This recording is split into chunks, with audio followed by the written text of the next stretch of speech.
chorégraphie parfaitement exécutée par ces danseurs.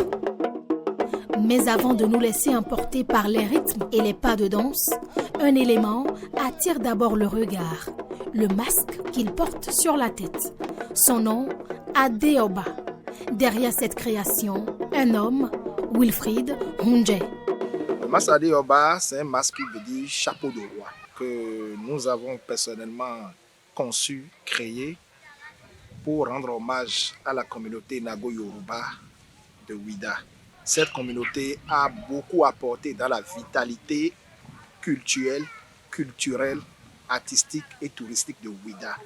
Vous savez, quand vous regardez les dignitaires, les rois Nago, les rois Yoruba, quand ils portent leur chapeau, il a toujours un chapelet qui pend sur leur visage, afin qu'on n'identifie pas facilement. Les chapelets en ces années étaient faits en des pierres sacrées, en des pierres chères, en or, en bronze, etc.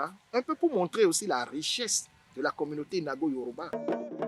Le masque Adeoba n'est pas réalisé en pierres précieuses comme ceux d'autrefois.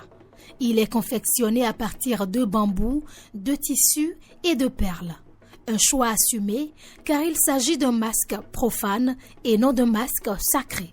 Quand vous regardez le paysage des masques Nago-Yoruba de Ouidah, ce ne sont que des masques sacrés. Les gungun, tout est sacré.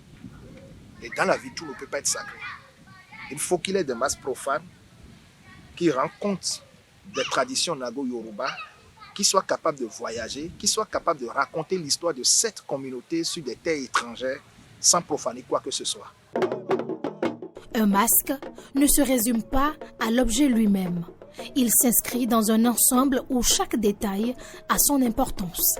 On l'a habillé en agbada, agbada qui est le mode vestimentaire. Le roi est en agbada, ceux qui l'accompagnent sont en agbada. Quand on voit aujourd'hui les dignitaires Nago-Yoruba dans des grands événements, soit eux-mêmes ils ont l'éventail ou il y a quelqu'un qui a l'éventail pour eux.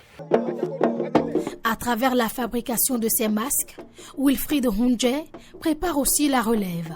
Son ambition, transmettre son savoir-faire et susciter chez les jeunes un véritable attachement au patrimoine culturel béninois. Je travaille chaque année avec plus de 220 écoliers des écoles primaires de Ouidah. Et dans tout ce travail, c'est les enfants que nous avons mis à contribution avec des moniteurs. Ils ont scié les bambous, ils ont fait les ficelages, ils ont collé le tissu indigo. Donc les enfants étaient au cœur. Présenté pour la première fois au public en décembre 2023, le masque Adeoba a déjà voyagé hors des frontières du Bénin.